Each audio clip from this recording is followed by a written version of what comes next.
आज हम देखने वाले हैं फोरियर्स लॉ ऑफ इक्वेशन। तो इसको डिराइव करने से पहले हम इसके एजप्शन के बारे में जानेंगे कि यह क्या कहता है।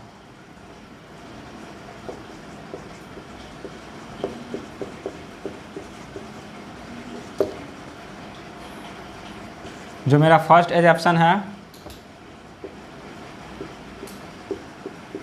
कंडक्शन टेक्स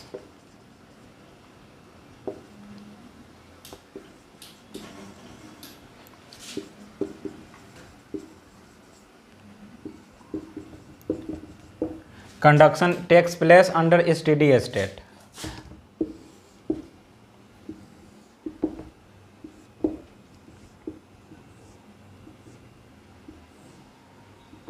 अगर कोई ये वाल है, ठीक, तो ये टेम्परेचर T1 है और ये टेम्परेचर T2 है।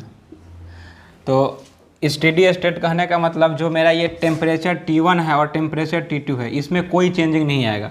अगर ये 100 डिग्री सेंटीग्रेड है और अगर ये 60 डिग्री सेंटीग्रेड है तो इसमें कोई चेंजिंग नहीं होगा और इसमें कोई चेंजिंग नहीं होगा। ये 100 डिग्री ही रहेगा और ये 60 डिग्री ही रहेगा। दूसरा जो मेरा एजप्शन है,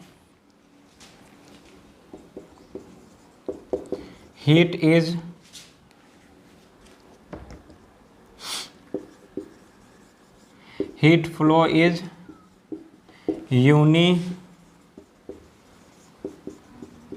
यूनिडायरेक्शनल।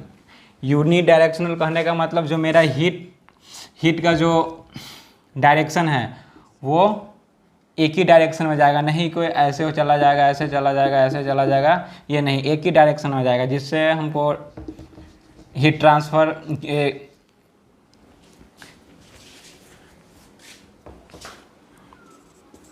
अब जो मेरा थर्ड है वो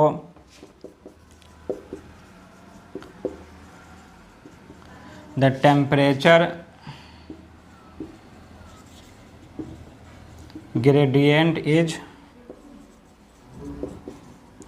constant and the profile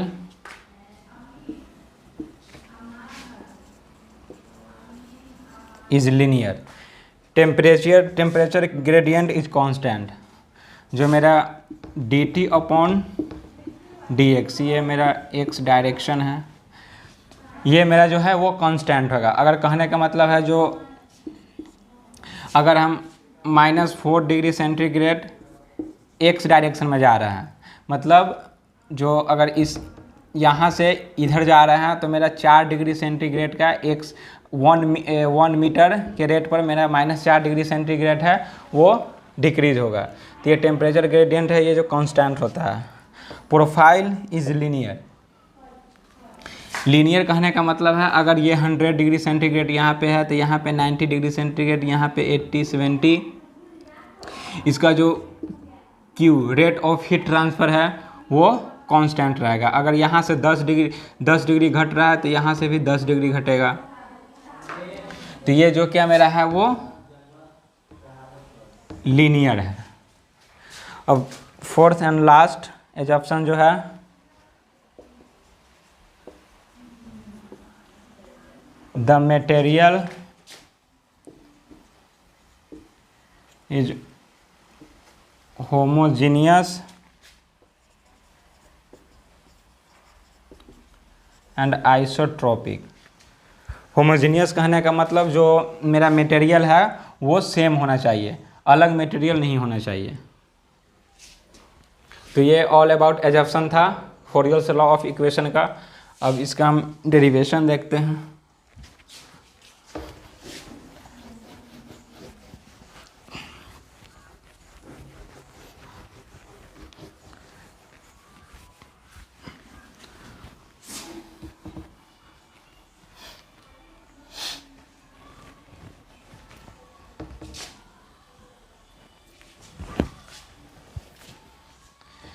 ये इसका एरिया,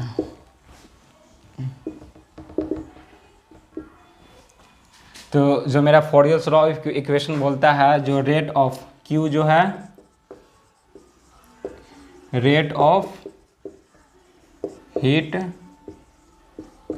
ट्रांसफ़र, तो फोरियर्स लॉ ऑफ इक्वेशन बोलता है Q is directly proportional to temperature gradient.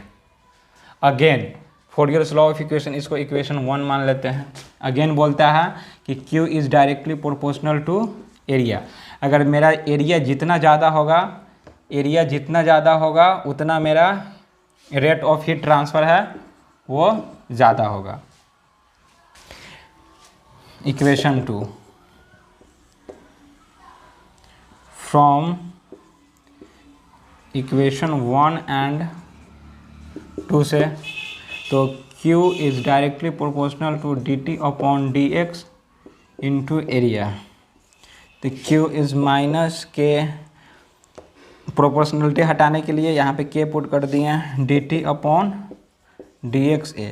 ये माइनस इसलिए आया है कि जैसे जैसे मेरा जो हीट ट्रांसफ़र होता है, जो टेम्परेचर dt अपॉन जो टेम्परेचर ग्रेडियंट होता है वो क्या होता है, डिक्रीज करता है। यहाँ से यहाँ पे जो टेम्परेचर ग्रेडियंट है वो यहाँ पे आएगा तो माइनस होगा, फिर यहाँ पे आएगा तो माइनस होगा, यहाँ पे आएगा तो माइनस होगा, इसलिए यहाँ पे हम माइनस का साइन लिए हैं। इसको हम QX मान लेते हैं।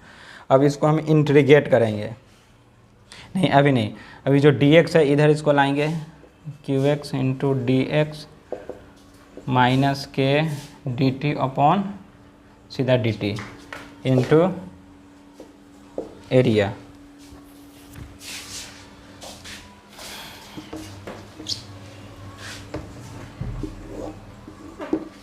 अब इसको इंटीग्रेट करते हैं, QX dx माइनस के dt इंटू एरिया। तो जो मेरा QX है, तो यहाँ पे QX आप देख सकते हैं, यहाँ पर भी अगर हीट ट्रांसफ़र हो रहा है तो यहाँ पे जो अगर यहाँ से 10 डिग्री ट्रांसफ़र हुआ तो जो नेक्स्ट आएगा वो भी 10 डिग्री ट्रांसफ़र करेगा, वो भी 10 डिग्री करेगा। तो इसमें जो QX है क्या होता है, वो कांस्टेंट होता है x के डायरेक्शन में। तो इस कांस्टेंट है तो इसको बाहर ले लेंगे, QX, इसका इंटीग्रेशन करेंगे तो x1 लिमिट लगा दिए, K मेरा कांस्टेंट है, K वेयर, K को बोलते हैं थर्मल कंडक्टिविटी। मतलब जो मेरा जो मटेरियल है उसका हीट ट्रांसफ़र का वो कितना हीट को प्रोपेगेट करता है। तो हर मटेरियल का अलग अलग थर्मल कंडक्टिविटी होता है।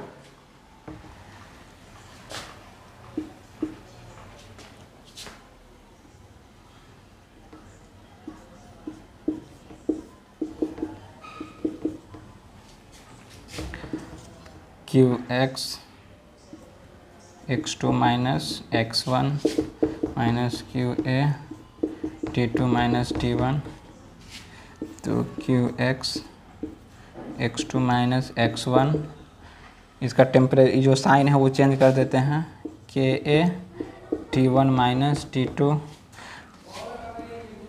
QX उधर ले जाएंगे तो हो जाएगा KA T1 minus T2 upon x2 minus x1।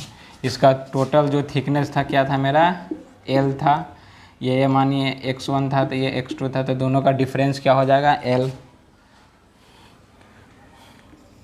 तो QX बराबर KA T1 minus T2 upon L। तो जो मेरा फोरियर्स लॉ का जो इक्वेशन निकल कर आया, क्या निकल कर आया, QX is equal to KA T1 minus T2 upon L। यही मेरा फोरियर्स इक्वेशन है।